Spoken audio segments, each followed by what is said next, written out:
Mr. Czerwonka, international representative of Zipline Rwanda, I apologize, there was a last-minute swap of panelists. As far as I understand, you are delivering blood with drones to hospitals. Correct me if I'm wrong. So my question for you will be, when you are using drone to deliver life-saving products like blood to hospitals, did you experience any challenges when setting up this service? And do you foresee any issues to expand the use of drones to other medical applications? Thank you. Thank you for the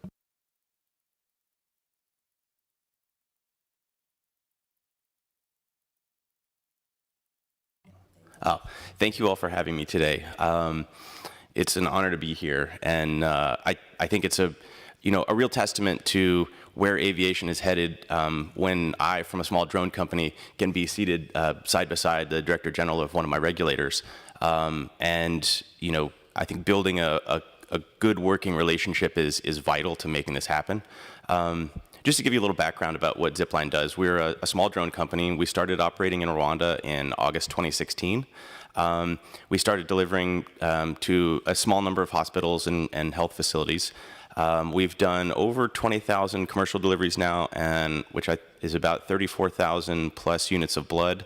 And we've also, in December last year, expanded to deliver various medicines, medical products, small devices, vaccines, and the like. We carry about a 2-kilogram payload, and we can serve facilities about 80 kilometers away from our distribution center. In Rwanda, we can serve almost the entire country from 2 facilities. But this was not an easy endeavor by any means.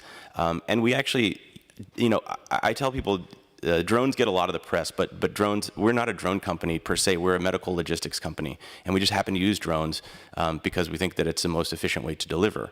Having said that, to do so requires a massive involvement with lots of different stakeholders. I mean, it's not just the RCAA that we work with, but the Rwanda Ministry of Health, Biomedical Center, the Rwanda Development Board, ICT and Innovation, the Air Force, the Ministry of Finance, Economic Planning, all those agencies, and in the health facilities themselves, we have to coordinate with. And so to figure out how to do that in a fast way, to deliver like life-saving or important medical products is certainly a challenge.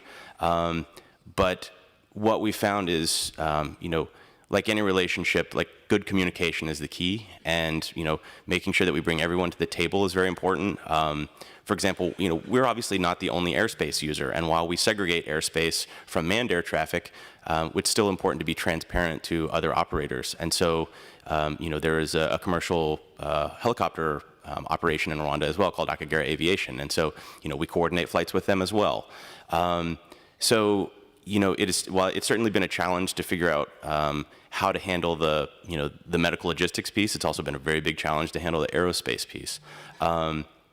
But it's taught us a lot, gathering operational data over the last 3.5 years that I think has been helpful not only for us but for the regulators to make really, informed decisions about what they will allow in their airspace. And so showing that we can do things safely and at scale, that's the next big piece. Is like, it's one thing if you can do a small volume of flights and not crash. It's another thing to do hundreds of flights a day without crashing. And so even when we designed the aircraft itself, we didn't start out to be an aircraft manufacturer. So we're both a manufacturer and an operator, but only because we had to be. We started even using a Pixahawk flight controller, which is an open source controller, but it was just not reliable enough. And so we would run lots of, hundreds of thousands of simulations, and it would have a lot of errors. So we had to design our own flight controllers, from the ground up. So finding something that can handle, tens of thousands of flights, per month is a much different challenge than trying to fly, a dozen times per month. And then, discussing things with regulators in a way that like shows them what our technology is, so that they can make really, informed decisions. Is important. We also have to deal a lot with, how you handle medical records and reporting. That's not drone related, but that's a huge part of what we do. And we employ as many pharmacists and medical technicians as we do drone operators. So, that doesn't get a lot of the press, but that's a core part of our service. And I think this is a fundamental difference from a lot of other drone companies that I meet and who I often tell, it's awesome that you have this product, but, don't be a product looking for a solution. A solution looking for a problem. Instead, figure out what the problem is and then design to solve that problem. And that's sort of the approach that we took when we saw that, because of the topography of Rwanda, it's difficult to get things to hospitals quickly. Oftentimes, in certain cases, like rare blood products aren't stocked at hospitals.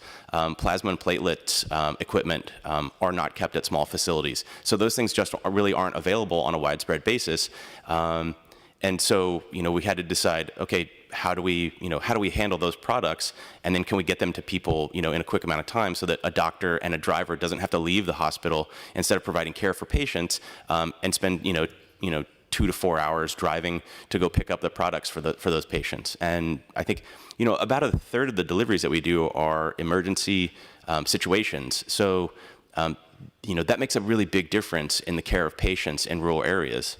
And the last thing I'll mention is, the musician Bono from U2 joined our board recently. I think we made an announcement last week, but I guess being a songwriter, he was able to encapsulate it the way that none of us had before. But he said, where you live shouldn't determine whether you live. And that's a really core, fundamental idea that we hold to when we think about, aircraft that we design and products that we deliver. But finding a regulatory pathway has been very difficult in many countries, and thankfully, Rwanda is, I would say, the leader of innovation in Africa right now. And they took a chance on us for sure, and we have a responsibility to perform and live up to their expectations of us. So it's a really big challenge, but it's a really fun challenge too, and I'm honored to be a part of it. Thank you, Mr. Czerwonka. Director General Udahemuka from the Rwanda Civil Aviation Authority, what challenges or struggles did you have to overcome as a regulator to help develop drone services for healthcare? Do you foresee any other in the future?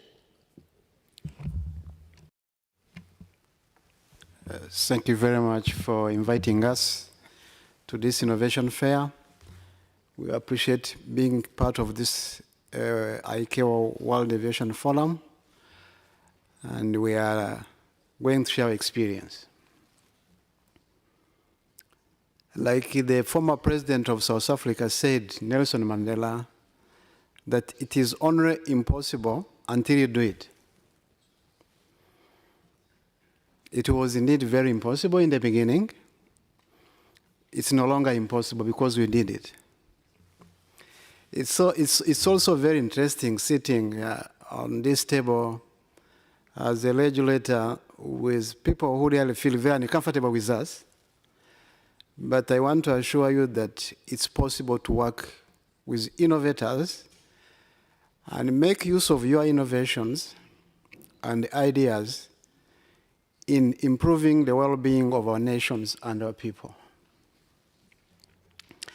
Coming from an environment where innovation is embraced at all levels in my country, it was a blessing for me as a regulator. In the beginning, I thought I was going to earn an SSC for my country. And to be honest, he was very modest, so I was the only troublemaker in the room. Until I later on got to be convinced that this was actually going to work. But bottom line, the success of what we did is anchored on 4 things. And maybe it's because of our history as a country. It may work for us, it may not work for others. But it worked for us because our way of doing things will only start at collaboration at all levels. But this collaboration also kicks in after identifying a need, and a need that would be addressed to enhance the strategies of our nation. So Rwanda is a country, a very tiny, smaller country in the heart of the continent, which depends on agriculture at 90% of the population involved in agriculture. And agriculture contributes 13% to our GDP. And it's a country whose terrain ranges from between 1,000 meters above the ground and 4,500 meters above the ground. It's not a very easy terrain to operate in. So this is a country which wanted to ensure that agriculture as a key sector is promoted, but also because 90% of her people are involved in agriculture, health was going to be very important. And it was going to be very important because the terrain wasn't very easy. So there was a user case assessment by a country. So all stakeholders come together and say, how do we ensure timely, sustainable health accessibility to our people? This is how this idea of using drone delivery of medical services, by the way, they do not only do blood, they do a wide range of medical supplies to all our hospitals, dispensaries, and medical centers and clinics, the whole country. So it's a long journey that starts way back in 2014. So down the road, for the last 5 years, we start with the Ministry of Health requesting us to look into this. And the answer was no, because there is no technical guidance material that governs this. We said no because we don't have any regulations. Annex 2 is very shallow on the mention of autonomous. So we said forget. But they insisted. And we listened. And we learned. And we got here. So what we did then with those other stakeholders that he mentioned is that we allowed for testing with a lot of pessimism until we were proved wrong. I remember in the test phase, we asked them to use water in a very remote area, which is very wide open. The only existing thing was trees, forests. It was honestly very unfair to us. Now when I look backward and where they have reached, we should have allowed them to fly over the city. Now the bottom line is people fear the unknown, and we shall continue to fear the unknown until we overcome it.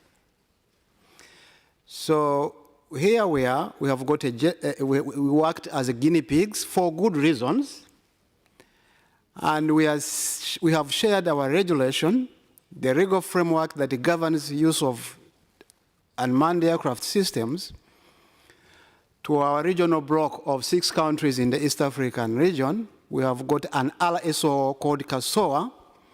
So we have shared with them this template. And all our neighbors are working towards making use of it. We have seen the operator who is working with us relocating to West Africa in Ghana, where they have opened a branch. And I know they are going to some other countries very soon. So we are not complaining about being guinea pigs. We are only celebrating having taken the lead, and it's working. Thank you very much.